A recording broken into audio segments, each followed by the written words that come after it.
Alô, todos. Alô, Marina, Zé Cruz, Ivanir, Márcio, Eugênio e mais um ou outro que entrar. Tá bom. Salve, Zé Paulo Kuffer, nosso ilustre convidado, atencioso convidado, que logo que recebeu a sondagem, prontamente atendeu o nosso pedido para participar aqui, Zé Paulo, desta conversa informal com estes amigos jornalistas. Talvez alguns deles, talvez não, certamente com alguns deles conviveste e de alguma forma alguns dos veículos aí no Rio, São Paulo, eventualmente Brasília. Mas o importante é que nós te temos aqui entre nós e te saudando, né? Só querendo te situar para aqueles mais os jovens desavisados, o Zé Paulo tem uma trajetória de quase 5 décadas no jornalismo brasileiro, como ressaltou o Geraldo outro dia, foi repórter, foi editor, foi pauteiro, colunista, e agora está aí observando a cena político-econômica do país, né, Zé Paulo? Atuando, entre outras coisas, como colunista de veículos importantes e com boa repercussão, como o Poder 360. Zé Paulo, sinta-se muito bem-vindo entre nós. Tá? Nós queremos conversar contigo, Zé Paulo, saber uma atualização aí sobre como está o cenário, este cenário conturbado da economia, mas também o que passa muito pelo jornalismo de economia no Brasil. Então, seja muito bem-vindo a esse grupo de amigos aqui. É, tens que abrir o teu microfone, Zé, por favor. Oh, Isso aí. tá aqui. É, Primeiro, eu quero agradecer o convite. Fiquei muito contente. É uma honra e uma chance também de rever alguns amigos, bons amigos, que faz tempo que eu não tenho contato. Vejo o que escrevem por aí, ouço alguma coisa, mas de fato não tenho contato. E é um bom momento para a gente também falar um pouco sobre o estado, né, da profissão, né, de como é que as coisas estão acontecendo nesse mundo conturbado, com o jornalismo, né? Acho que a gente pode falar, Vieira, de economia, tudo bem, mas também um pouco do jornalismo, talvez do jornalismo econômico, talvez. E aí eu fico meio assim à espera da demanda de vocês, né? O que é que vocês gostariam de conversar comigo? Estou aqui à disposição, estou aqui às ordens. Bom, Zé Paulo, nós podemos começar exatamente por essa questão que tu ressaltas aí. Como é que está o atual estágio da nossa cobertura jornalística em cima dos assuntos de economia, né? Tu, que é um profissional que está há anos na estrada e há anos aí no centro do furacão, né? Falando com políticos, com economistas e tudo. Como é que tu está vendo a cobertura atual que está sendo feita pela nossa imprensa? Eu acho que ela não é muito diferente, a cobertura econômica você está querendo falar, né? Ela Certo. não é muito diferente do que foi sempre, no sentido em que é, nós vamos chamar da imprensa tradicional, da velha grande imprensa, que não é mais tão grande, ela sempre teve um viés, um olhar mais liberal, mais do pensamento econômico mais clássico, mais ortodoxo. E isso é uma questão que eu gosto de discutir, porque a minha teoria é de que não é bem o que parece, é um pouco o que parece, mas não é exatamente o que parece. Então, essa cobertura continua até hoje muito enviesada, com pouco espaço para visões alternativas, e isso prejudica um pouco o debate, na minha opinião. Leva para um alvo, para um foco que poderia ser mais rico. poderia ser mais amplificado. A novidade é que com as redes sociais, com os algoritmos,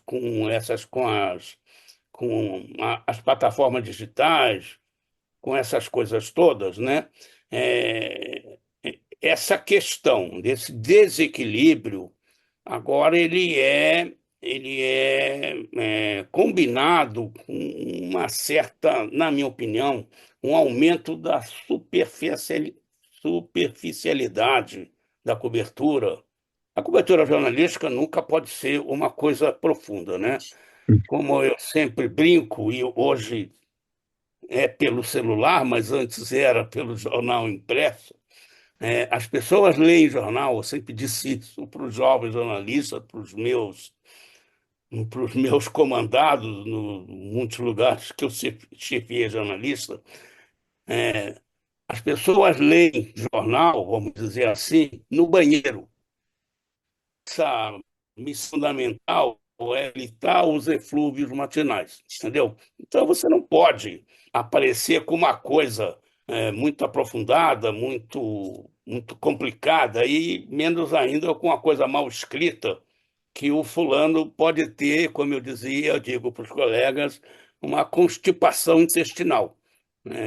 Diferente dessas que tem o Bolsonaro, mas porque, né, o texto que eles estão lendo é complicado. Mas isso, hoje em dia, está permeado por uma busca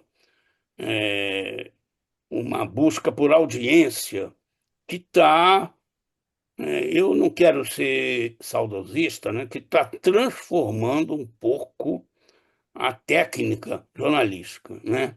Essa busca Claro. de, de audiência, por exemplo, além de prejudicar as pautas, prejudicar o foco das matérias e acentuar, talvez, esse desequilíbrio na cobertura em relação às linhas de pensamento, ela está transformando, né, o nosso fazer. Por exemplo, os títulos. É, quando eu comecei nessa profissão e depois ao longo de algumas décadas, eu sempre soube que o título é aquele negócio que informa o que a matéria está comunicando, né? Hoje, a gente vê que o título não é mais isso. O título é um game, é um jogo de buscar o clique, né? Eu até tenho umas coisinhas anotadas, porquinhas, tipo assim, 3 seleções garantiram vaga na Copa de 2026, nesta terça-feira. Saiba quais são.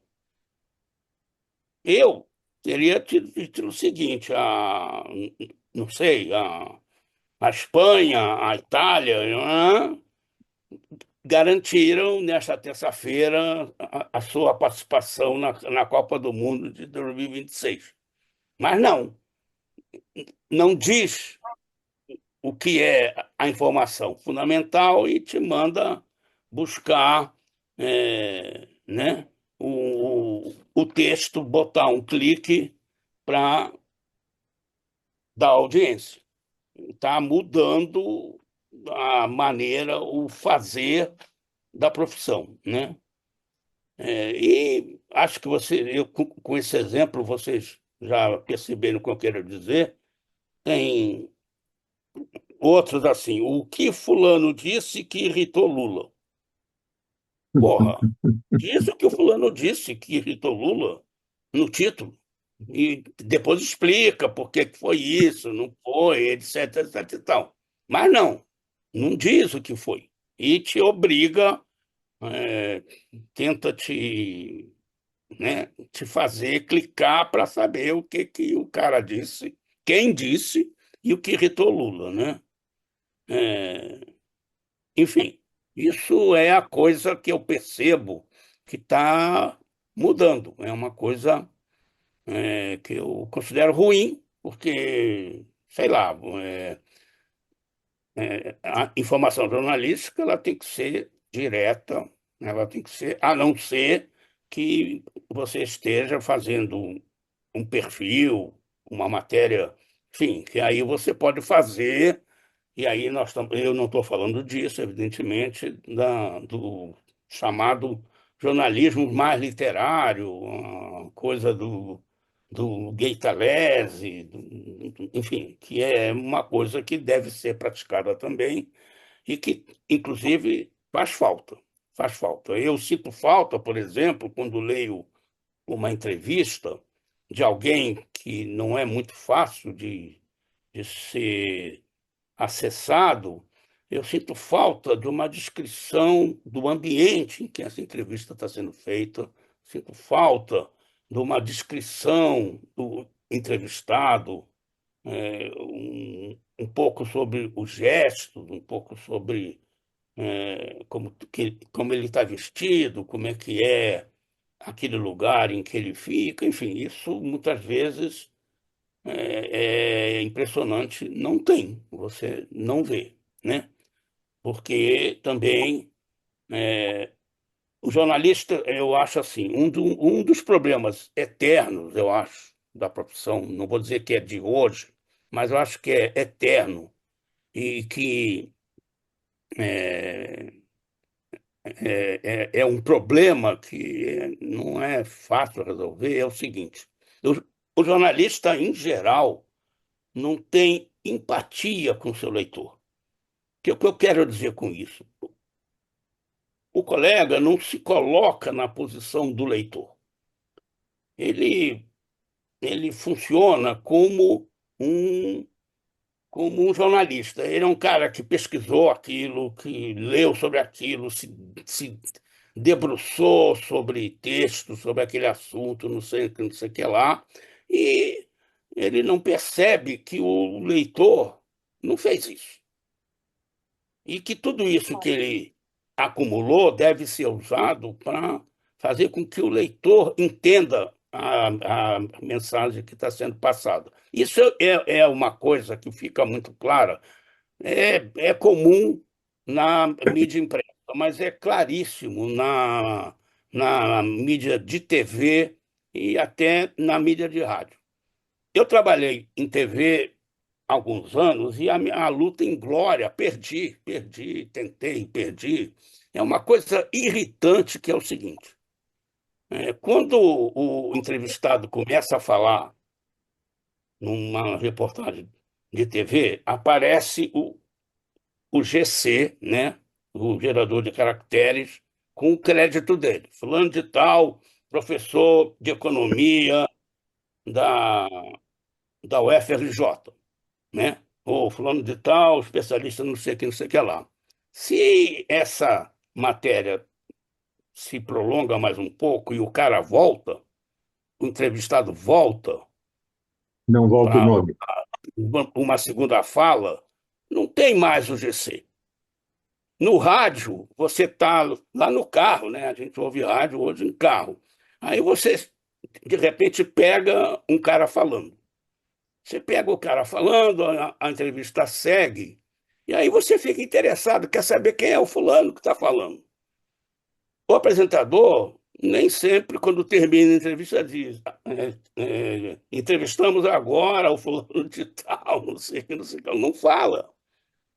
Na TV, quando eu falava isso para os meus colegas de TV, eles diziam: cara, tem que botar o crédito, quem é o cara que está falando de 20 em 20 segundos. Ah, mas isso suja a imagem.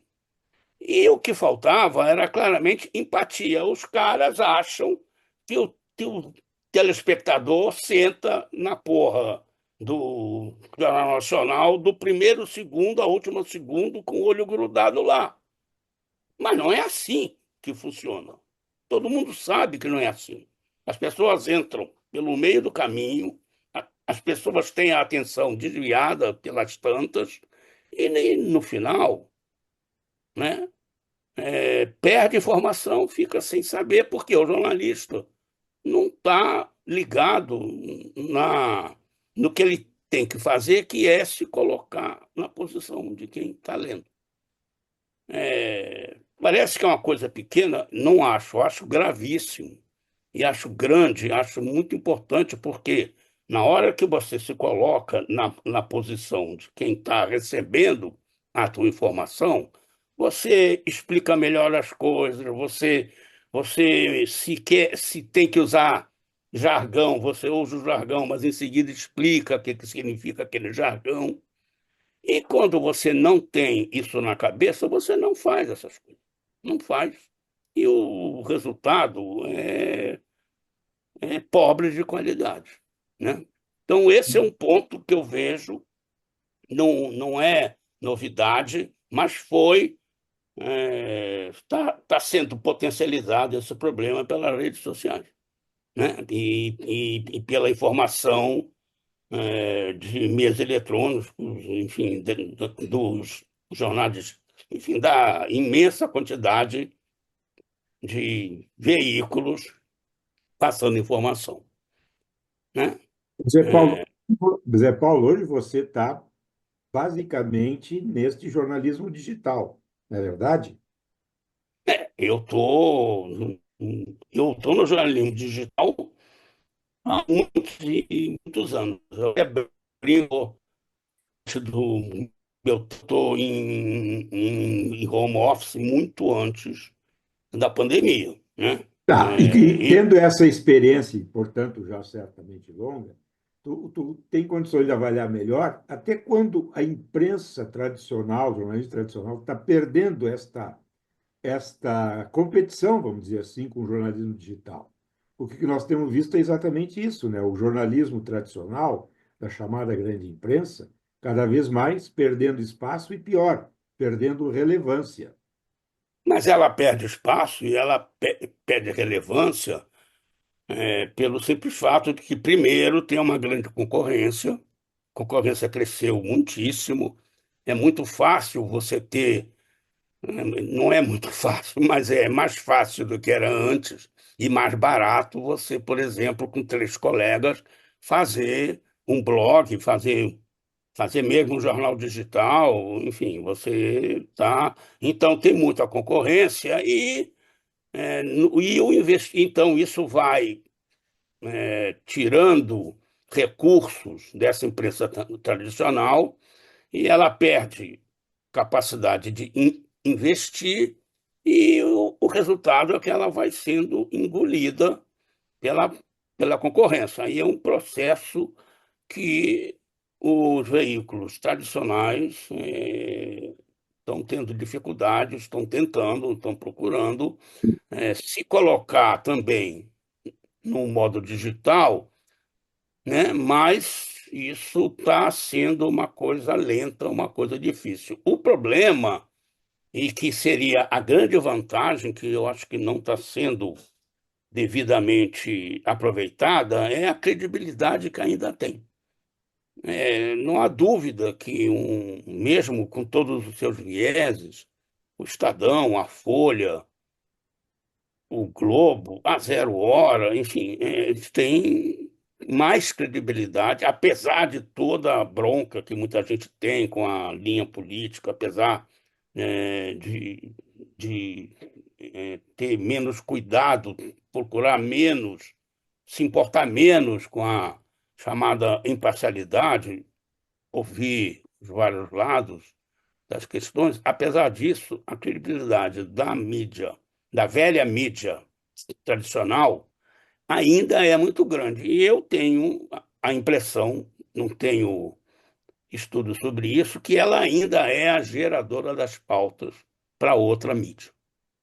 Raríssimos jornais digitais, revistas digitais, conseguem serem geradores de pauta para o resto do sistema midiático de informação jornalística. A grande massa das pautas vem da velha mídia impressa, dos velhos jornais principais das suas localidades, né? É E, verdade. então, Não, mas não consegue aproveitar isso e está desmilinguindo. Quer dizer, mantém essa. Porque credibilidade É um negócio que você forma, né? Acumulando coisas. E é isso você não perde em um minuto, a não ser que você faça coisas muito loucas, né? Então, você pode notar as pautas que pegam, as pautas que repercutem, coisa e tal, em boa parte, não é tudo, mas em boa parte ainda tem origem na mídia tradicional. Essa aí, com seus problemas. O Salve Zé Paulo Kupfer. Sim. Eu sou um dos teus amigos que há muito tempo não te via. Fico contente em te ver aí, que você está na luta, na batalha, né? Concordo contigo. Eu acho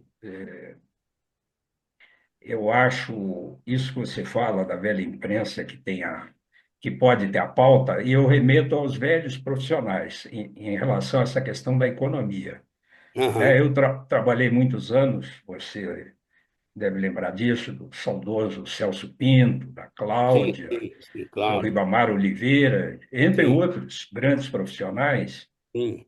que acompanharam um momento importante da economia brasileira, né? 8, 9 planos econômicos, e que o seu capital de conhecimento sobre as suas experiências de cada momento da economia brasileira, né, tinham sacadas de pauta, de ideias, né, e que isso alimentava os profissionais da área de economia. Todos nós aprendíamos diariamente com os concorrentes um olhar, uma sacada disso e daquilo. O que eu acho que isso não é talvez, não sei se é saudosismo da minha parte, independe aí o meio, depende se o cara quer audiência ou não. Eu acho que hoje falta isso. E o que eu vejo também aqui, do ponto de vista de Brasília, que os últimos ocupantes aqui dos governos, economistas, todos são fracos em formulação de política econômica, né? As discussões atuais, elas são muito pontuais e fracas, elas não têm visão de conjunto, né? Elas não houve um empobrecimento nesse sentido, tanto das autoridades quanto dos próprios jornalistas que fazem essa cobertura. E isso aí, eu acho que isso acaba sendo ruim, né? Porque o cidadão, o leitor, ele precisa estar bem informado para ele tomar as decisões dele, né? Eu, particularmente, a vida inteira quase que eu trabalhei, nunca me preocupei muito com a audiência, né? Quem está me vendo. Eu sei que eu hoje deveria se preocupar. Mas eu gostaria de uma reflexão sua sobre isso, já que você Então, está no meio e eu não estou, não sei o que que vai eu, acontecer. eu tenho, sim, eu sempre, não sei se pela minha formação, enfim, eu sempre pensei muito, sempre refleti muito sobre o que eu estava fazendo e o que eu fazia. Por muito tempo, até mais tempo do que eu achei que seria bom, seria razoável, eu chefiei redações grandes, né? E eu tenho uma posição polêmica sobre isso, sobre esse desequilíbrio da cobertura econômica, especialmente da, do viés, eu não gosto da palavra, digamos, do viés neoliberal da, da nossa cobertura, né? A minha posição é a seguinte, porque o que todo mundo diz é o seguinte, é a posição do dono do veículo que prevalece e a redação, os jornalistas ficam de olho no que ele acha, do que ele, dono, empresário, acha da economia. Normalmente ele acha o que os economistas liberais acham, e aí por isso que a cobertura tem esse viés claríssimo, é, que não expõe todas as possibilidades, nem todas as ideias, nem todas as possíveis políticas econômicas mais eficientes para um país. A minha, a minha experiência e a minha preocupação em entender essa história não descarta essa ideia de que o patrão está ali dando o rumo. Mas o que acontece, na minha opinião, é uma coisa diferente que tem a ver com o processo de produção jornalística, e aí eu carrego um pouco para cima do jornalista. Se vocês perceberem, os economistas que falam com a imprensa, na maioria são economistas, professores, consultores, de linha de pensamento liberal, linha de pensamento conservador, linha de pensamento clássico ortodoxo. Só que o que está por trás disso, na minha opinião, é o seguinte: esses fulanos trabalham em consultorias, em empresas, inclusive faculdades que têm assessoria de imprensa. Eles são auxiliados, eles trabalham com assessoria de imprensa. E as assessorias chegam nos jornalistas oferecendo esses fulanos, porque isso significa também chamar clientes para a empresa, para a consultoria, para o banco, enfim, e até para a escola de economia, é, com custo muito baixo. Então, inclusive, uma categoria de colunistas de economia, que eu chamo de colunista de balcão. São caras que provavelmente são não jornalistas, são economistas, são professores, normalmente não devem receber nada por esse trabalho, mas o que eles ganham é um espaço para vender o balcão de negócios deles, a empresa deles, a consultoria deles, isso que seja.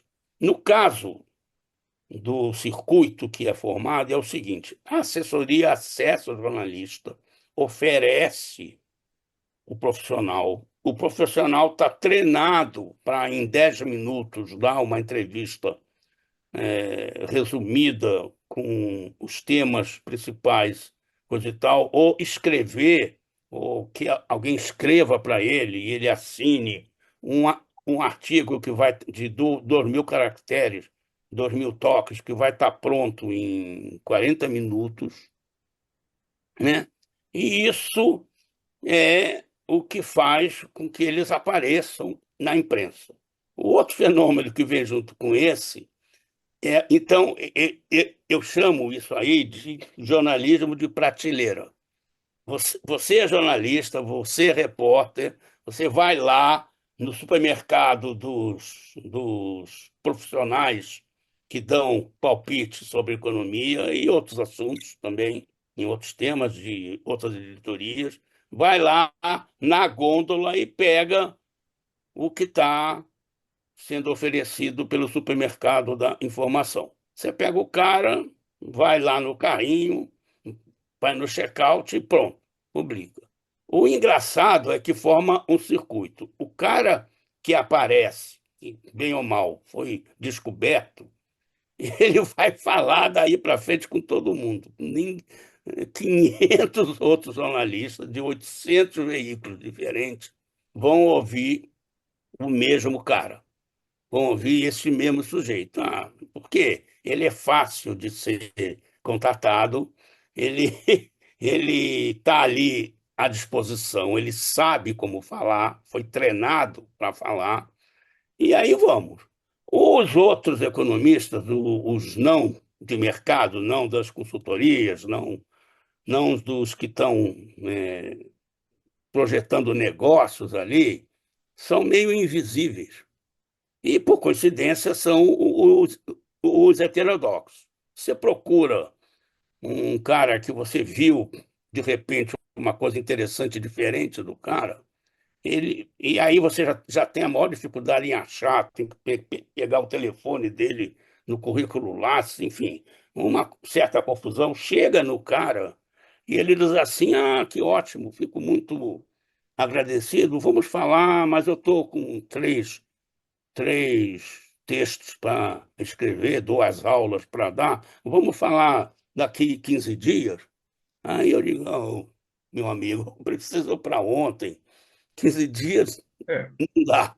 E aí, esse cara não aparece. As novas ideias, as ideias um pouco é, diferentes, elas são invisíveis e quando você encontra, o cara não está mas, treinado para esse jogo. O mas jogo voltando, enfrenta, Zé né? Paulo, Hum?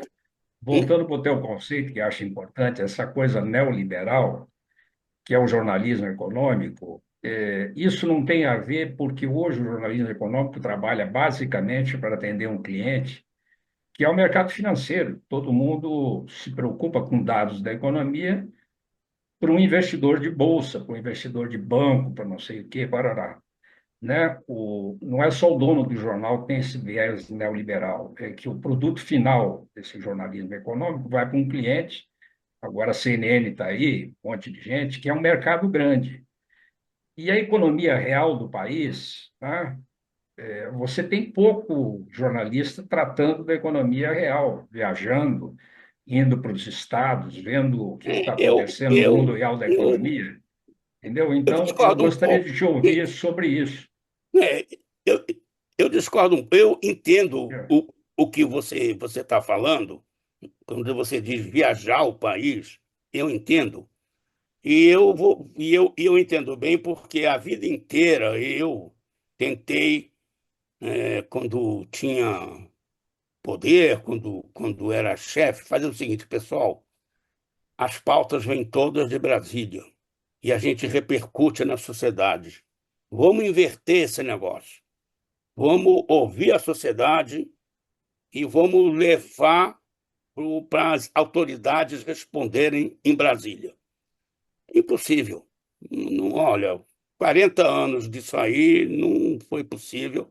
E é muito grande a dificuldade mesmo, porque as pautas da sociedade são muito difusas.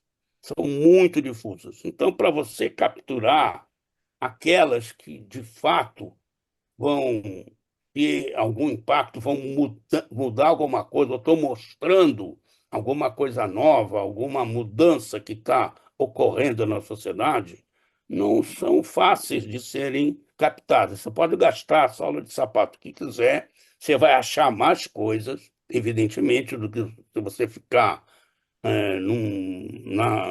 na sala de imprensa do Ministério da Fazenda em Brasília, mas que é onde flui a informação, né? Chega lá, tem 1.000 assessores também que passam as informações, então é um negócio mais difícil. Então é bastante difícil fazer isso, fora que isso demanda tempo e tem custo. Você deslocar um repórter para sair por aí, para fazer pautas, digamos assim. Ah, é uma boa ideia. O cara vai fazer pautas no Nordeste, vai lá e visita, passa 15 dias bolando pautas e depois a gente vai pôr toda a equipe e ele mesmo para fazer as matérias.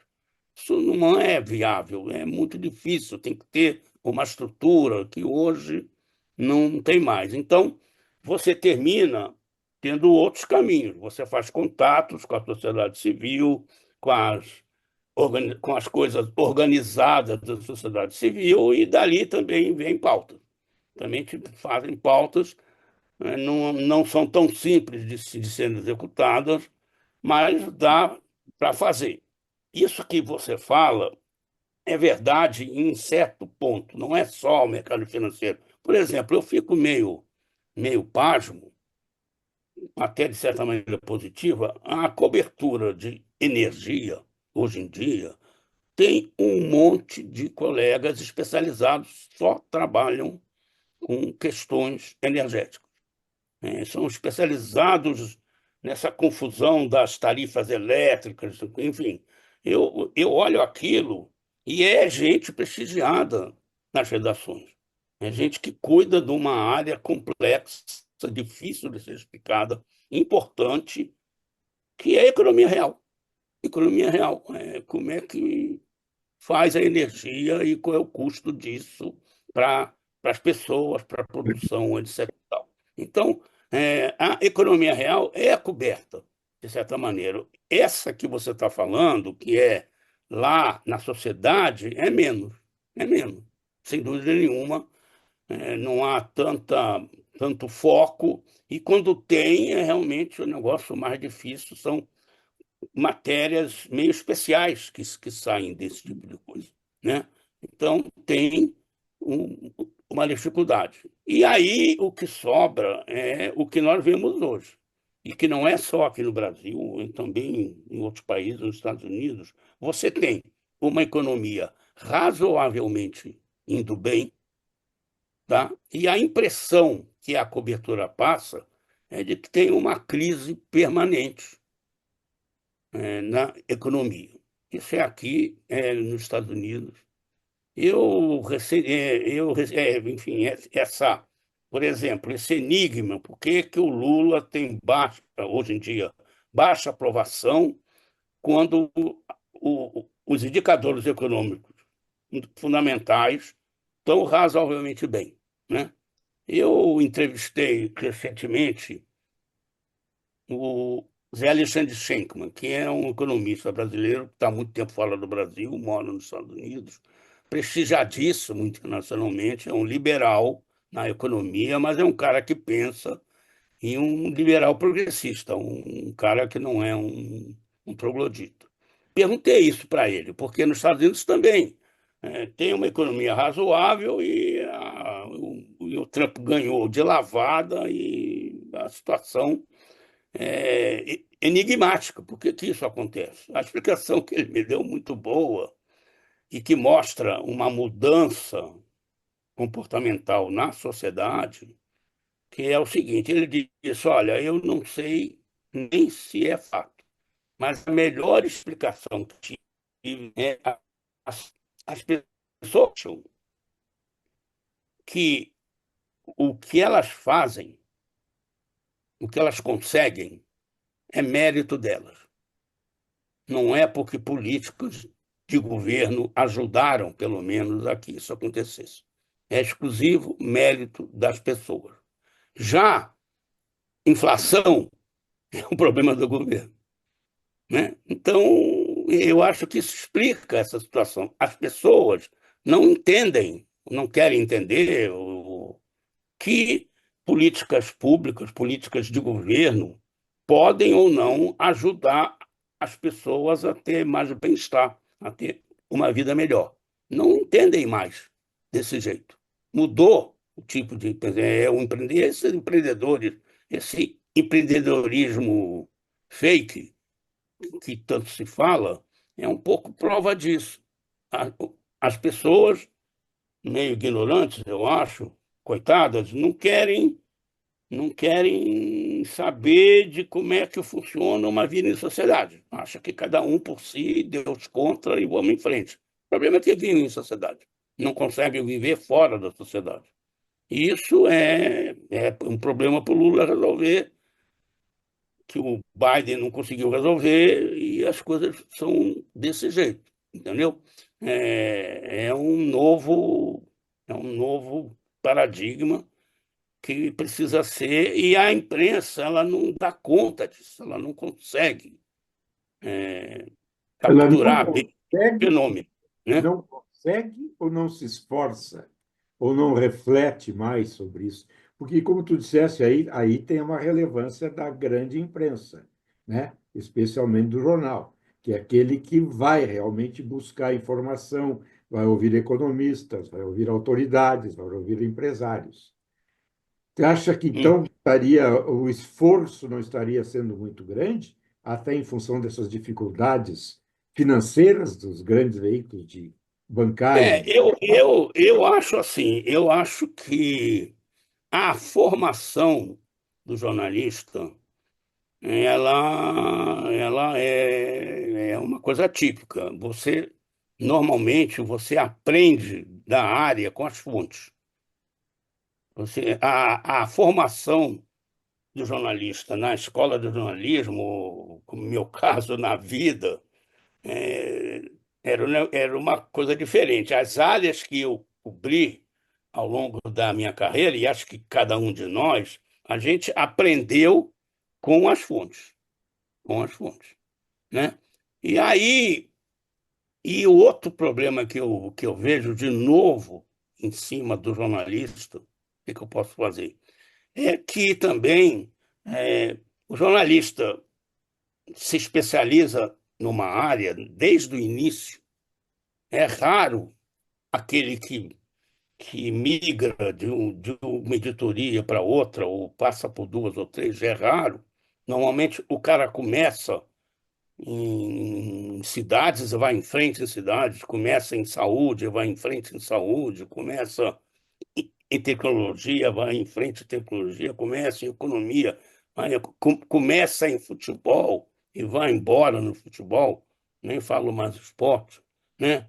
E aí aprende com as fontes.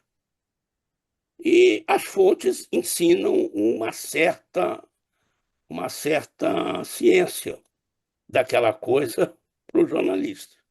Então, o que que você pode querer? Que o jornalista eh, seja um generalista, coisa e tal? Sim, eu acho que é uma coisa que falta para a formação. Sim, realmente um generalista capaz de criticar aquilo que ele está aprendendo. Entendeu? E eu, por exemplo, acho que minha carreira foi um negócio de grande sorte, assim, e não muito comum, porque como é que é a história? Eu comecei jornalista com 18 anos, na revista Fatos e Fotos, lá no Rio de Janeiro, sem formação nenhuma.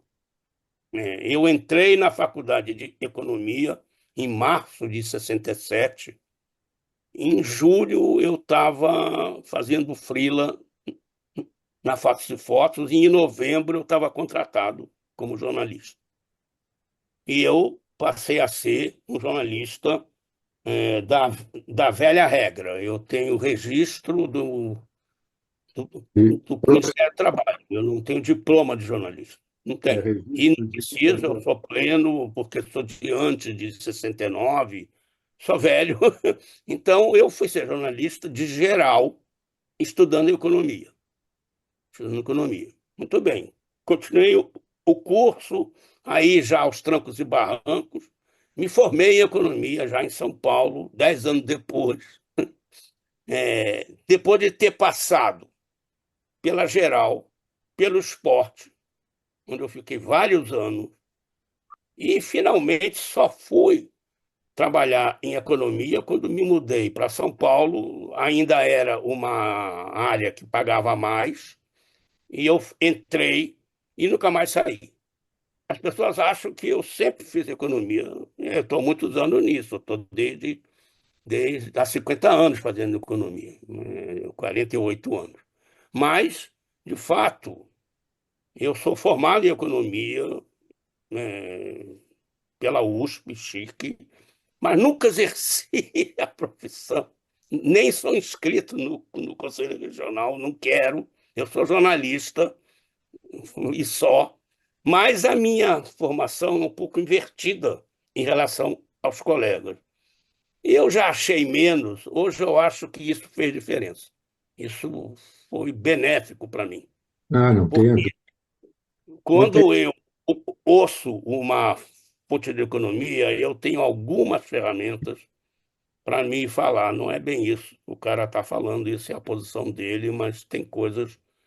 Eu já vi, eu já estudei, eu já ouvi outros caras que acham diferente desse aí, nesse mesmo assunto. E é isso que talvez faça um pouco de diferença. Eu sempre penso assim. Quando eu busco minhas pautas, quando eu busco o que eu escrevo, eu estou sempre pensando assim: não é bem isso que eles estão falando. Estou sempre Como é que tentando. você vê o Luiz Paulo, como é que o Zé Paulo, como é que você vê a economia brasileira? Todas essas lutas que nós tivemos a chegar até aqui, nós continuamos lidando com o problema de inflação, continuamos lidando com o problema de desequilíbrio fiscal, e agora temos uma questão maior, que é essas tarifas que têm um impacto, deve ter um Sim. impacto monetário sobre a economia brasileira. Com essa Zé Paulo, experiência toda, o que que você poderia nos contar? Qual é a sua Olha, visão? então, eu É, acho é, Zé a Paulo, minha visão, que é um Paulo, pouco. Zé Fala, Paulo, fala. o Paulo, Geraldo quer acrescentar alguma coisa em acrescentar uma cima disso. perguntinha aí. O endividamento externo, Olha, a já. dívida pública, que me parece um problema cabeludo, dos mais cabeludos do Brasil, assim, fora o que é distribuição de Qual é? Qual renda, é? Eu não ouvi. Qual é? é endividamento público. A dívida Ah, pública, sim, sim, sim. Olha, a minha posição sobre isso é o seguinte: este é o país das desigualdades. E as desigualdades não caíram do céu, elas foram devidamente construídas.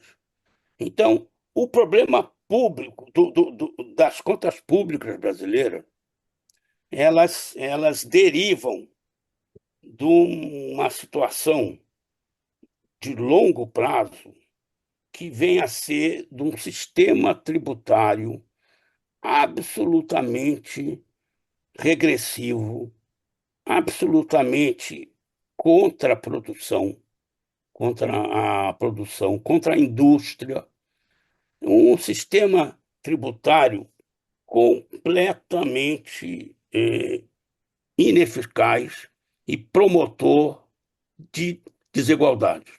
Eu brinco, escrevo e brinco, já cansei, dizer o seguinte: se você reunir numa sala os maiores sábios tributaristas do mundo, trancar os caras lá e dizer só saem daí quando fizerem o pior sistema tributário que vocês consigam imaginar, não dá ao brasileiro.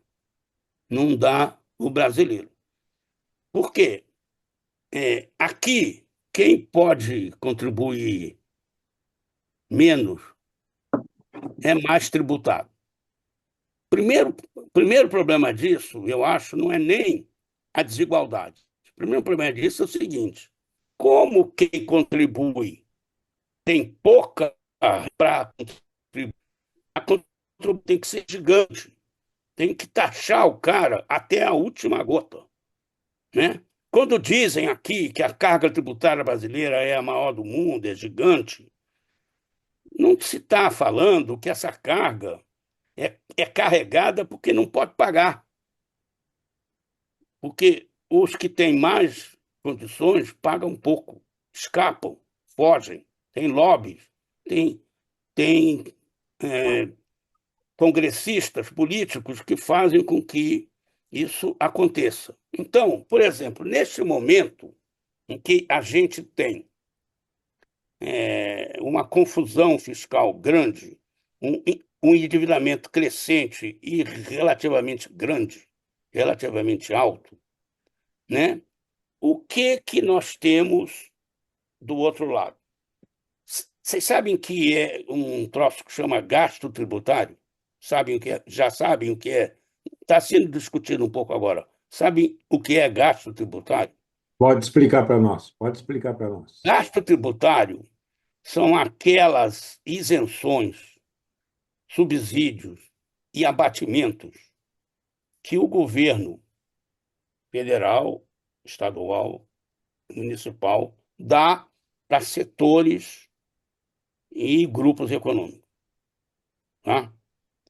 Sob a alegação de que eles precisam ser estimulados para produzir melhor, para competir com as importações e para gerar emprego. Sabem quanto, quanto é hoje o montante de gastos tributários, essas isenções, ou seja, impostos que o governo deixa de recolher nas três esferas, é, União, Estados e municípios, são 800 bilhões de reais, 7% do PIB. Só a União entra com 500 bilhões nesse total, mais de 4% do PIB. Algumas desses gastos são meritórios, tá? São algumas coisas, mas Zona Franca de Manaus, que é o maior deles, faz sentido. O Simples Nacional, que começou pequenininho e hoje pega empresas com faturamento até 4,8 bilhões,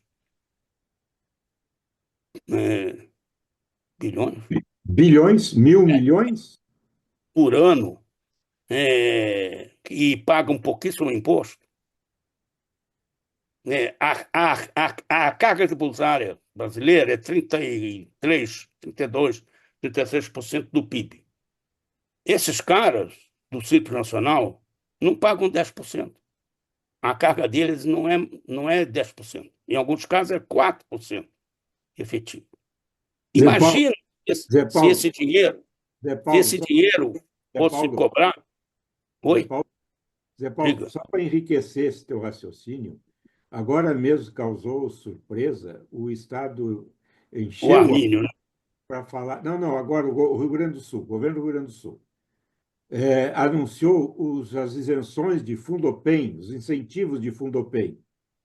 Hum. Entre eles está um fabricante de refrigerante e um fabricante de papel higiênico. Teria muito sentido dar incentivo para Claro esse. que não. Tem uma coisa que não se consegue derrubar, que vai sendo prorrogado, que é a isenção de INSS para empresas de comunicação, inclusive as nossas queridas empresas jornalísticas. Essa, essa isenção era para gerar empregos.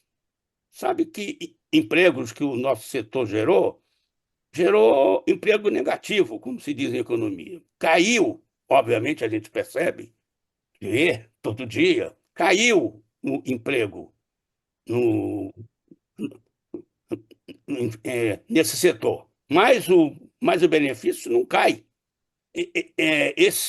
Como é que chama esse que foi para os eventos quando teve a epidemia? Como é que chama isso aí? Pense, pense, pense, perce. Esse Perse. faz sentido hoje? Não tem epidemia nenhuma, tem shows aí de 1,5 milhão de pessoas na rua, Mas mas o PES continua. houve um lobby O extraordinário PS continua. para Então, manter. se você tirasse 500 bilhões, ou melhor, se você aumentasse a arrecadação em 500 bilhões, ia ter endividamento? Não ia, não ia. Zé Paulo, Oi, o dentro disso que tu está falando, eu acho que entra o Bolsa Família. que tem a Bolsa Po- Família? Por exemplo, aqui no Rio Grande do Sul, tem boa parte dos prefeitos da Serra que querem acabar com o Bolsa Família, Por porque quê? onera o governo.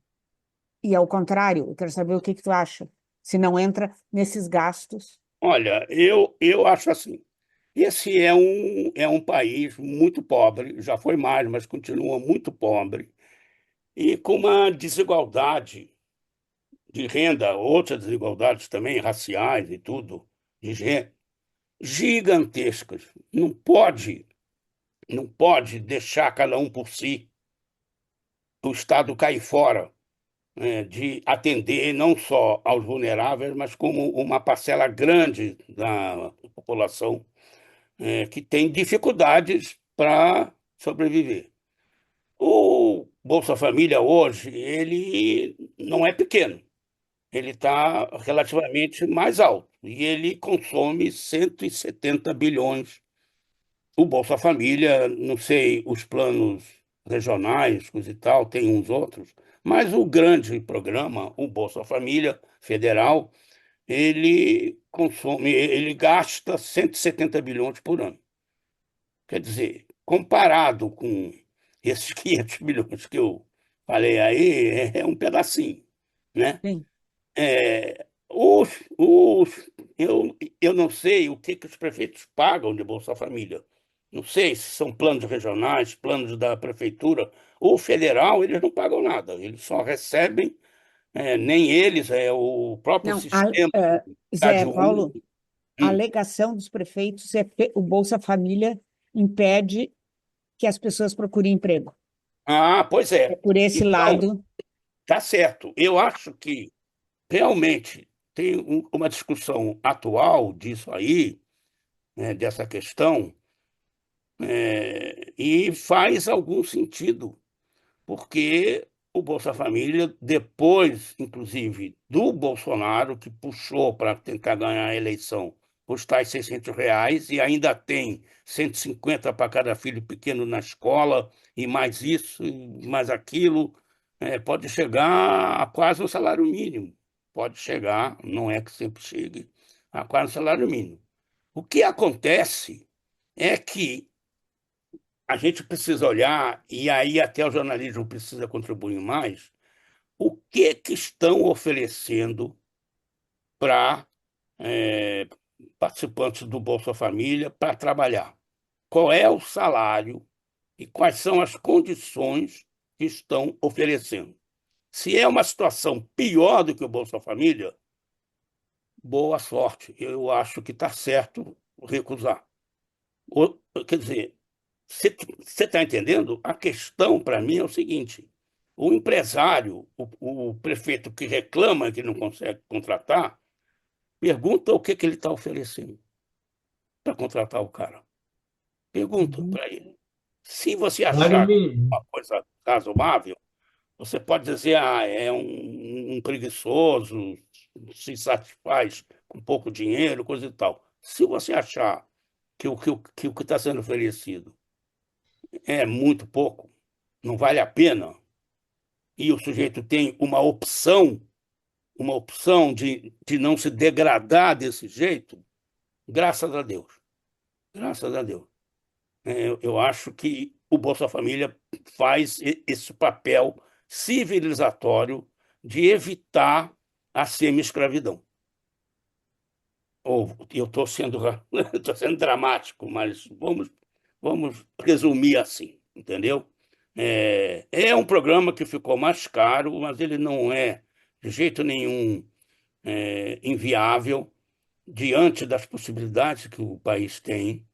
E ele é um produtor de grande. É um motor de, de uma economia um pouco mais desenvolvida e de uma sociedade É o que eu acho. um pouco menos degradada, entendeu? Faz as pessoas que vivem do Bolsa Família, elas consomem praticamente tudo que elas ganham. Isso. Isso lá no município que o prefeito está reclamando, vai ver como é que está a arrecadação dele. Vai ver como é que está a arrecadação dele. E como seria sem esses beneficiários do Bolsa Família. Então, essa questão está muito alto, está muito baixo? Não sei. Eu acho que não é muito baixo. E o que eu pergunto é o seguinte: o que estão querendo pagar em troca? Inclusive, cálculos recentes, parece que 30% dos beneficiários permanecem longamente no Bolsa Família. Aliás, a notícia que saiu foi que 30% dos beneficiários do Bolsa Família, em largo espectro de tempo, permanecem no programa. Eu não sei se a notícia não era 70% saem do Bolsa Família, né? É, Né? Conseguem eu sair acho. para ganhar renda fora do Bolsa Família, numa situação aí sim muito mais decente, muito mais desejável. Zé Eu Paulo, achei 30% continuarem, achei um número, podia ser um pouco menos, mas está bom, tá bom. essa leitura, 30% não saíram, em vez dos 70% Isso que saíram, aí. faz parte daquele viés que você falou logo no início da sua fala aqui conosco? Sim, sim.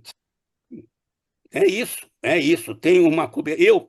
Eu muitos anos atrás, acho que foi 2013, 2014, por aí, eu fiz umas conversas nos congressos da Abrage, exatamente sobre o desequilíbrio da cobertura econômica, das fontes ouvidas pela imprensa.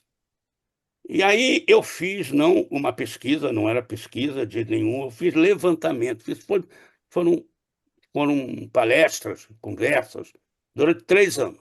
Nesses 3 anos eu fiz, e era sempre, e o congresso da Abrage é aqui em São Paulo, em geral, em julho, é porque usa as instalações de uma universidade que está em férias.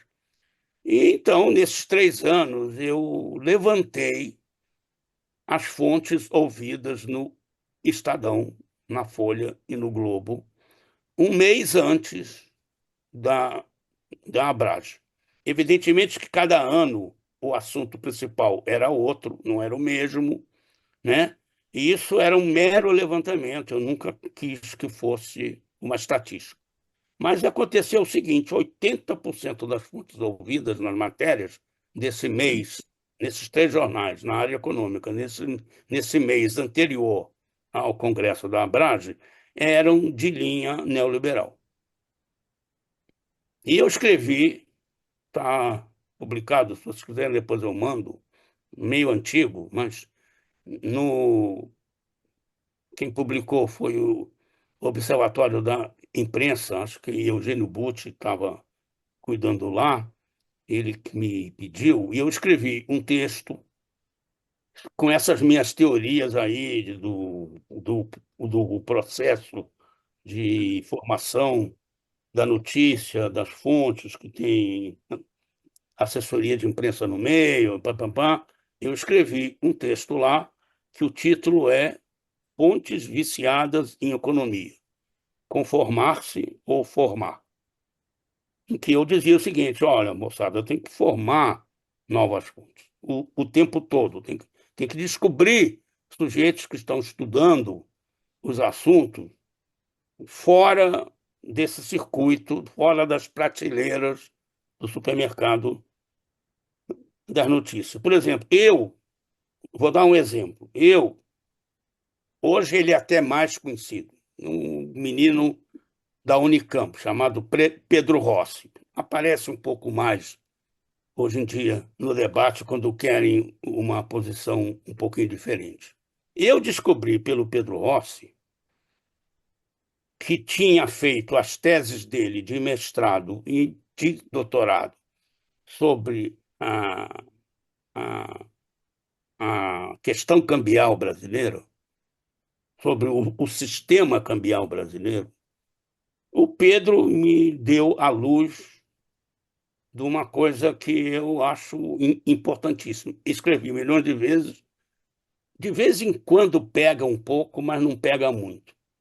Que é o seguinte: vocês já perceberam que quando o dólar se valoriza contra as outras moedas, mundo afora, o real é a moeda que mais se desvaloriza? Já leram isso? Quantas mil vezes? Sim, várias O vezes. real é a moeda que mais se desvaloriza, ou é a das três de mais, não é isso? Agora, acontece assim: quando o dólar entra numa fase de desvalorização, de perda de valor, o real é das moedas que mais se valorizam. Isso não aparece na imprensa. Assim como quando a Petrobras tem um problema e perde valor de mercado, a ação cai, é manchete: Petrobras perdeu 5 quatrilhões de reais em valor de mercado. Mas ele explica por quê? Ele explica por que se desvaloriza mais e valoriza mais? Eu vou explicar para vocês. Vocês vão ficar pasmos, porque é um negócio que não pega. Tem coisas na imprensa que não pegam, essa não pega. Acontece o seguinte: no Brasil tem uma situação diferente, uma quase jabuticaba, que é o seguinte: existe o mercado que a gente conhece, que os jornalistas cobrem, que as pessoas prestam atenção, os leitores, que é o mercado do dólar à vista, mercado spot, como chama, de dólar.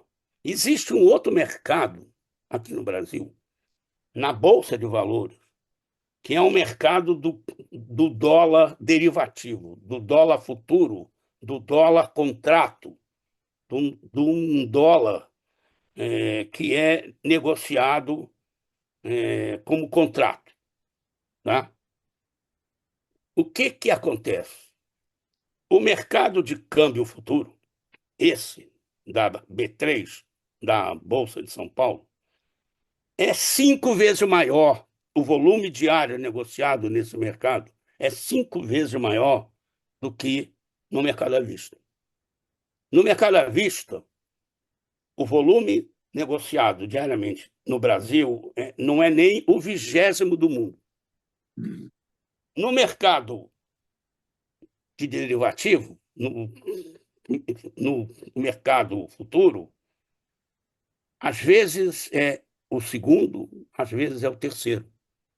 Pede para os Estados Unidos, Japão, Brasil. E, por causa disso, a liquidez maior se dá no mercado futuro.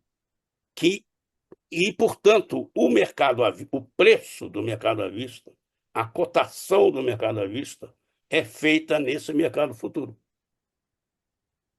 É lá, diferentemente de todo lugar, no Brasil, o mercado cambial, o rabo abana o cachorro.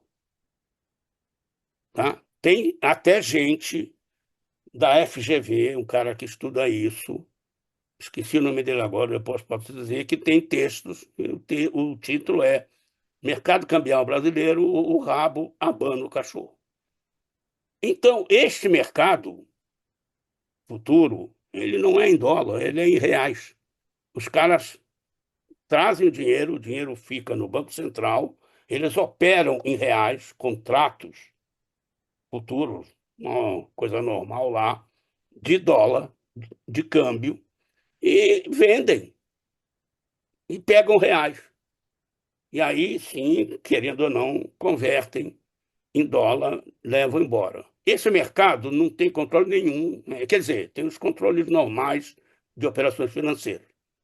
Não é um faroeste, mas ele é poroso, ele é totalmente. Ele é liberado, você pode operar, não é preciso ser um banco com X de patrimônio. Não, qualquer um, vamos dizer assim, não é qualquer um, mas digamos assim, para entender, qualquer um opera nesse mercado. E essa é a explicação porque o pobre do real é tão importante no mundo das moedas internacionais. Por isso que ele é o que mais desvaloriza, porque na hora que todo mundo está se livrando das moedas para pegar dólar, vem aqui e cai fora. E quando é o contrário, entra para cá, entendeu? Entra para cá, né?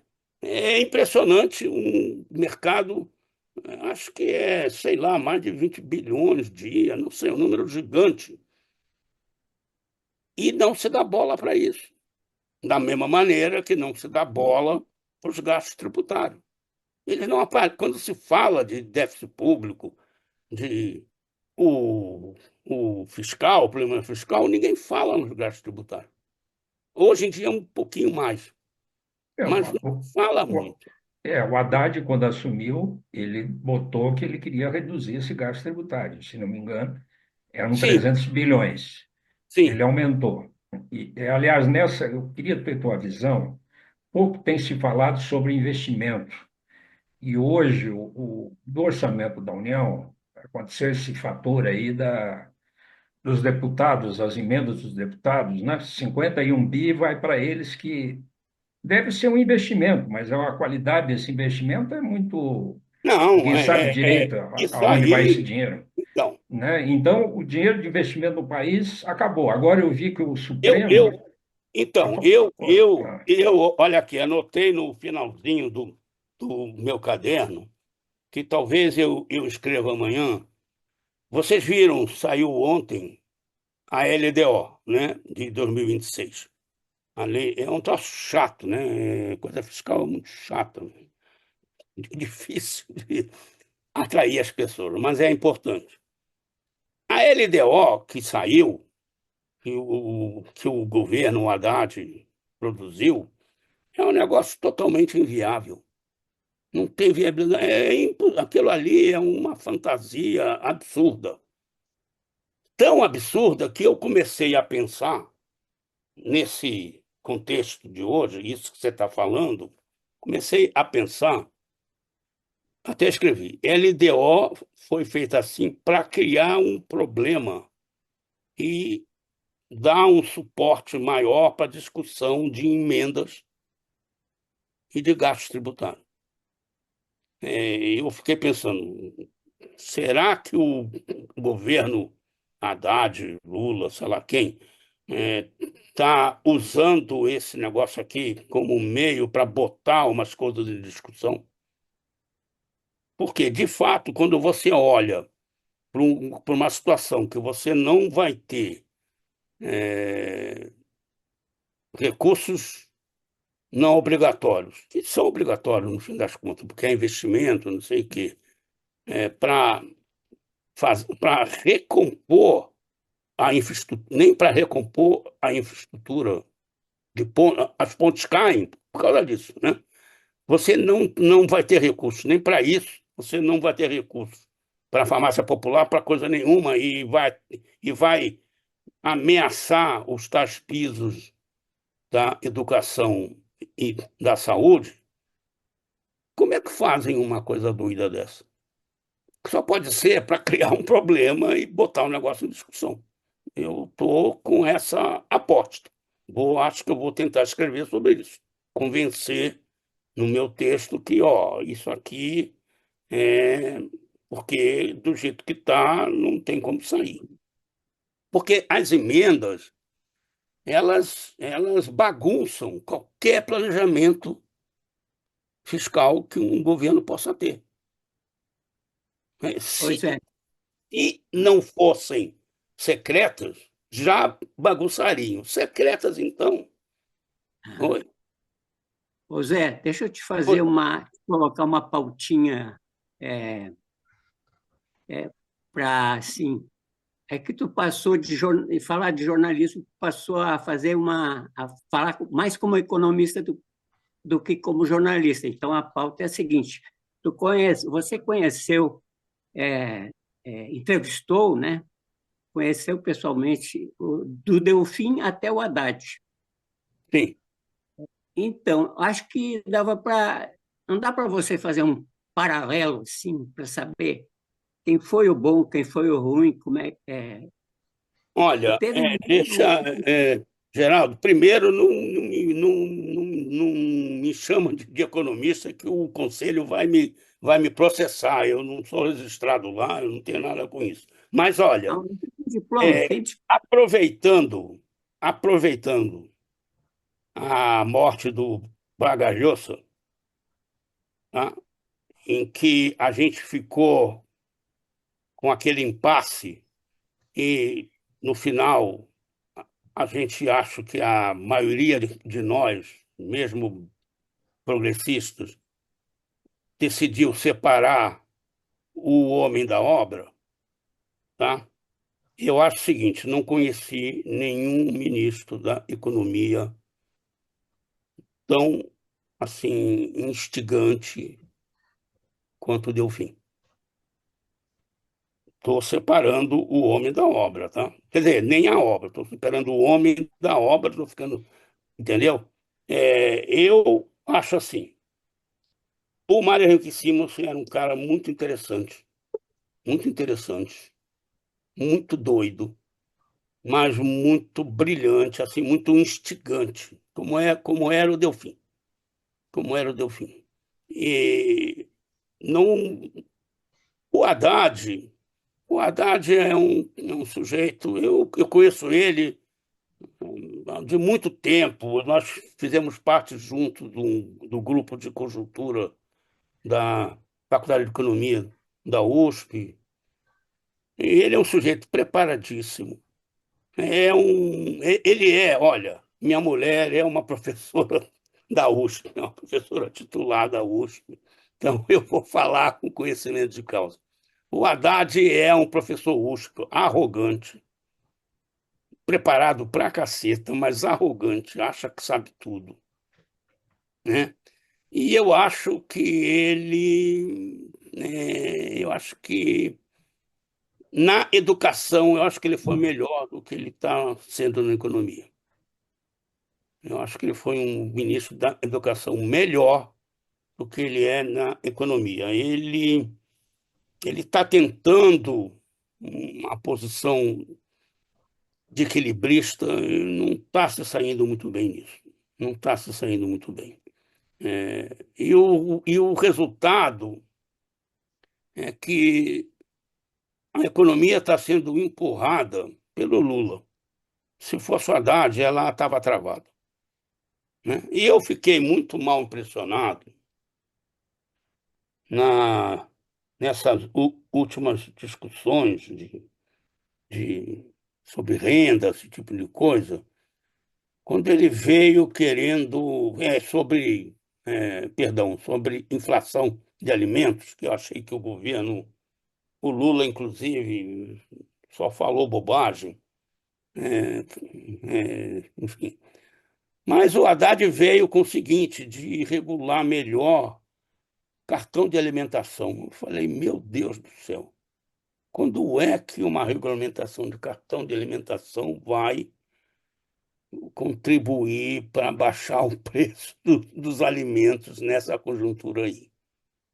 Eu não sei, acho que ele tinha lá um pleito, alguma coisa desse tipo, resolveu enfiar no meio. Eu falei, mas porra. E aí eu não sei. Agora, o Delfim conhecia economia pra caceta, era cínico o suficiente para não levar nada disso a sério. Por exemplo, Delfim não levava o mercado a sério. Isso eu acho uma coisa importantíssima, né? O gênio do mal, AI-5, tudo, muito, muito mefistotélico, né? Mas um cara brilhante, brilhante. Assim como era o Simmons, de um outro jeito, mais assim, uma alma mais conturbada, entendeu? Um negócio mais difícil, mais angustiado. Mas também sabia muito, mas, de outro lado, politicamente ninguém operava como o Delfim. O E Delfim no meio tinha. do caminho, Hã? os outros ministros aí desse, Quem que é, teve? Quem que teve depois nesse meio caminho aí? Simões da Nóbrega, Zélia, Quem? é, Zélia, Fernando Henrique Zélia, Cardoso. Zélia, Geraldo, deixa eu te dizer, quando a Zélia foi apresentada como ministra, eu comentei para os meus amigos, porque eu tinha estudado com ela, isso, eu fazer uma pós-graduação em História Econômica, que é o que faz o cara que não sabe muito a matemática. Eu até gosto de matemática, mas é o cara que não sabe muito a matemática, não sabe a econometria, quer fugir desses troços, vai para a linha de História Econômica. E eu fiz um ano de curso, depois eu não consegui prosseguir na pós, lá na FEA USP, com a Zélia. Eu estudava com ela. Eu comentei com os meus amigos e aqui em casa, pessoal, eu sei mais economia que ela, isso não vai dar certo. E eu tô falando que eu não sei nada de economia, entendeu? Depois, quem que veio? Veio o Dilson, né? O É, Dilson é outro que era um sujeito bacana, gente fina, bom cara, mas o Dilson não sabia nada de economia. Ele era dono de uma fábrica de brinquedos de plástico. E não era muito mais que isso, era um sujeito muito bem intencionado, gostava dele, morreu de um câncer ruim. E o João Sayad, o que que você E aí, o acha? Sérgio, Quem? João Sayad, Sayad. Sayad também é um bom economista, foi meu professor. Vários desses caras foram meus professores lá na USP. Bom economista, um cara inteligente, preparado, mas não tinha cintura política, de fato, para tocar o negócio. E ele era planejamento. Você sabe que aqui, enfim, o planejamento sempre é só com o Simonsen, quando ele der um jeito lá, que o planejamento foi mais importante do que a fazenda, né? É, então, ele estava numa posição É, secundária, o que né? que você pode falar Merece, hein? nessa linha dos economistas? Nós tivemos ali a turma do João Manuel Beluso, Coutinho, e também tivemos a turma do FHC, do né, Malan. Vocês como é que estão você agora acha o lembrando. Tércio? Eu Tércio, eu eu estou velho, então não lembro bem, mas não, a gente teve no, no planejamento a EDA aí de vocês. A EDA tinha alguma condição de ser ministra mesmo? Ela aprendeu um pouco lá, ela até inteligente, coisa e tal, mas, sabe, não dava, né? Comparado com Simons, Delfim, próprio Sayad, não dava, não dava, E o né? Manteiga. Hum? E o Manteiga. Quem? O Manteiga. Manteiga. Manteiga. O Manteiga é outro, é outro. O Manteiga é muito ruim, muito fraco. Conheço ele também bem. O Manteiga, o que ele fez foi o seguinte: esses caras, alguns tinham mais capacidade de se juntar com gente razoável, entendeu? Foi o caso dele. Ele foi longevo, ele pegou a onda do segundo mandato do Lula, ele enfrentou o crash de 2008, mas quando veio a Dilma, que não era que não era o Lula, ele se quebrou todo, e aí foi ele mesmo, enfim, coitado, o que que ele É, e o podia. Armídio Fraga, agora com essa. O Armínio, o, o Armínio, ele não foi ministro, né? Ele foi Banco Central. E ele foi Sim. Banco Central numa época muito complicada, né? Ele pegou a explosão do câmbio fixo, né? Ele pegou a explosão do plano real e do câmbio fixo, né? E ele, é, e ele conduziu relativamente bem a passagem, botando os juros em 42%, a passagem para o tripé macroeconômico, isso que até hoje está aí com altos e baixos, né? Então, ele fez isso, mas ele também era um cara de mercado, chegou aqui como gestor de fundos do Soros, né? Depois que saiu do Banco Central, foi gerir fundos de investimento, já era rico, filho de um grande professor, um grande médico e professor da Faculdade de Medicina do Rio de Janeiro, que já era rico. Ele virou um bilionário e é um influencer da economia. Fala o tempo todo. Fala coisas boas, fala coisas interessantes e fala merda.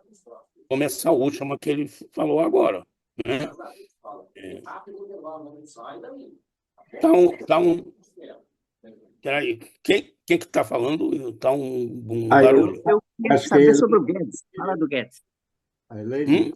Não, Paulo então, depois Guedes. disso tudo que tu falasse, não houve nenhum ministro da Economia que se pudesse dizer é um bom ministro. Não, como eu te falei, eu gosto, como ministro, tentando fazer coisa na economia, separando o homem da, da sua, da, do seu conhecimento. Eu acho que de todos esse aí, o mais importante é o Delfim. Sim, mas isso faz quantos anos? De lá para cá não surgiu mais nada. Ah, então Não, vocês lembrem para mim quem eram os caras que eu nem lembro mais. Eu estou lembrando agora. mas há que Carlos Schmitter também é outro que mas o apareceu. Delfim, a Helene está falando, o Delfim há que se lembrar que ele era um assessor informal do Lula, entendeu? O Lula, no segundo O, governo dele, o, o, O Lula falava muito com o Delfim sugeria muita coisa para o Lula. agora eu lembrei do Palocci. Palocci. Palocci não. Enfim, o que ele fez? Ele primeiro botou uma equipe razoável e fez o que o Lula mandou ele fazer. Entendeu? Né? É, que era já tentar empurrar a economia com gasto público, que é o que o Lula sabe fazer, fazer programa social, né? É, ponto. Ele não tem sofisticação para fazer cortes que funcionem, políticas. Ele quer o seguinte, ele quer pau na máquina, ele quer mover a economia, mover a atividade. Hoje mesmo, não sei se hoje ou ontem, ele disse: não olhem os trabalhadores como assalariados, olhem como consumidores. Essa é a cabeça do Lula, que os ministros dele da economia têm que se virar para fazer funcionar. No Haddad caiu o problema de ter restrições orçamentárias, né? Claras, que são, na minha opinião, como eu já falei, mais políticas do que econômicas, né? Porque se você tivesse um Congresso favorável, você resolvia 2/3 dos problemas fiscais mais fácil. Ele Com é o esse famoso Congresso aí, você nem consegue taxar minimamente os caras que ganham muito. Já estão, como era previsto, já estão bagunçando o negócio, né? Já estão fazendo substitutivo, papapá. Não vai sair o mínimo que poderia sair. Vai sair pior. Está na cara. Enfim, porque também, como é que vai cobrar deles que consigam enfiar a goela abaixo de um congresso desse tipo, coisas contra os ricos? Os, os caras representam os ricos. Como é que faz? Não tem. Não, é muito complicado, muito difícil. Então, os ministros, quem mais que teve de ministro? Acho que a Guedes, gente. Paulo Guedes. O, o Malan. O Malan administrou bem, né? É um administrador. Ele era um economista importante. Malan ficou conhecido no primeiro debate geral, que talvez lembre, Paulo fez, seja sobre concentração de renda. Malan era presidente de uma associação que a Conceição formou lá com os alunos dela no Rio de Janeiro, que foi importante nessa discussão.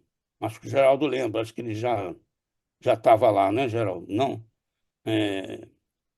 Mas depois ele foi para os Estados Unidos, e aí, como os caras que vão para os Estados Unidos, eles são inoculados por um vírus lá, que eu não entendo qual é, e eles viram um fio. É o caso também como é que chama? Meu O Deus, Eduardo Leite, governador do Rio Grande do Sul. do Edmar Baixa.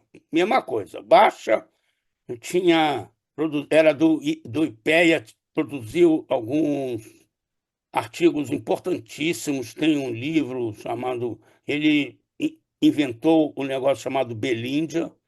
Aí foi para os Estados Unidos. Ficou lá 10, 15 anos, voltou neoliberal de carteirinha. Um saco, né? Hoje em dia fica querendo ser um dos autores do Plano Real, coisa que ele não foi. Aliás, não sei se vocês já perceberam que certas coisas que dão certo têm briga de tapa pela paternidade.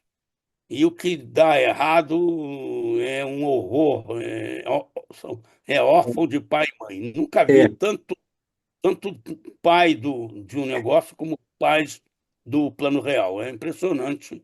a vitória, A multidão que encheria o Beira-Rio, a né? vitória dos pais, já a derrota é órfã. Geraldo, queres ter o privilégio de fazer a última pergunta para o Kupfer, José Paulo?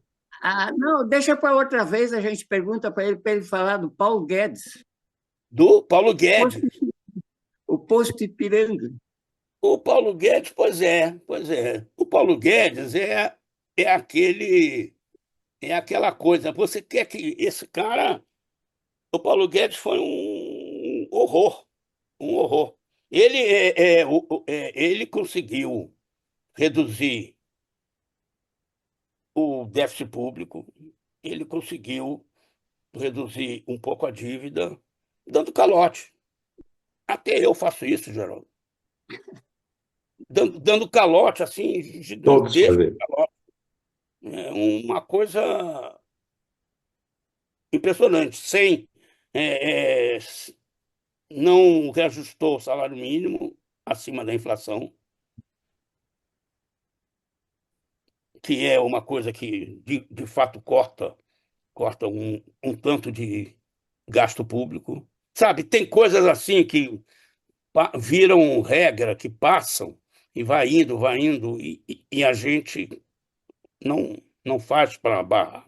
Por exemplo, a ideia de que a inflação é pior para o pobre do que para qualquer outro, e em nome disso você pode fazer qualquer barbaridade com o bem-estar social do país, é uma coisa tida como regra. Vocês acreditam que a inflação é o pior imposto, é o pior, quem sofre mais são os pobres? E eu acredito, porque é o seguinte, de fato, o pobre não tem como se Não tem defender defesa. da inflação. Mas eu acho também que é o seguinte, na hora que você resolve cortando gasto social, o pobre perde saúde, perde educação, perde transporte, perde segurança. Onde ele perde mais? Qual é o saldo das perdas? Eu acho que não é a inflação o que mais o pobre perde. Quando você tenta resolver essa questão cortando o gasto social, cortando programas sociais. Zé Porque Paulo, aí sim o Zé pobre Paulo, não tem condição de ter uma vida decente, minimamente decente. Aí sim ele está ferrado de vez. Na inflação, ele sobrevive. Ele troca, substitui, enfim, come osso, o cantinho do osso, mas no resto ele não tem o que fazer. Está ferrado, está ferrado. Então, essa dicotomia, ela é falsa. As dicotomias falsas são muitas no nosso negócio e a gente não dá bola para ela. O Haddad me explicou, quando ele era ministro da Educação, um troço que eu nunca esqueci, que nem essa coisa do câmbio futuro. Tem uma história que diz o seguinte: Brasil gasta muito com ensino superior, quando devia concentrar no ensino fundamental. Não é isso? Não é isso que é o discurso que a gente ouve aí? Ou não é? O Brasil tinha que concentrar os parcos recursos da educação no ensino fundamental. E, no entanto, é um país que gasta muito com o ensino superior, né? Tirando o fato que o ensino superior está misturando um monte de coisa, hospital, universitário, um cacete de coisas, o Haddad me explicou o seguinte: vem cá, me explica como é que você vai ter um ensino fundamental de qualidade sem professores de qualidade formados no ensino superior. Isso é um falso impasse. É um falso impasse. Você não pode concentrar recursos no ensino experimental sob o risco de desqualificar o ensino superior. Na hora que você desqualifica o ensino superior, você não qualifica o ensino fundamental, bote a grana que você quiser lá. Então, o problema é outro, amigo, mais complicado, mais complicado. Mas esse é um dos muitos falsos impasses que a gente lida com eles, ouve, escuta todos os dias e não contesta, tem muita dificuldade. Porque também você fala um pouco no deserto, né? Um pouco no deserto. Mesma coisa, os caras neoliberais, Samuel Pessoas, falam muito, eles dizem assim: você, o orçamento público é que nem o da Dona Maria e o do seu João, tem que estar equilibrado. Se o seu João e a Dona Maria não podem gastar mais do que recebem. Então, isso é o tempo todo que é falado e é uma falácia. Aliás, o, o Lord Keynes, lá nos anos 30, nos anos 40, formulou uma coisa que se chama falácia da composição, que é exatamente negando essa ideia.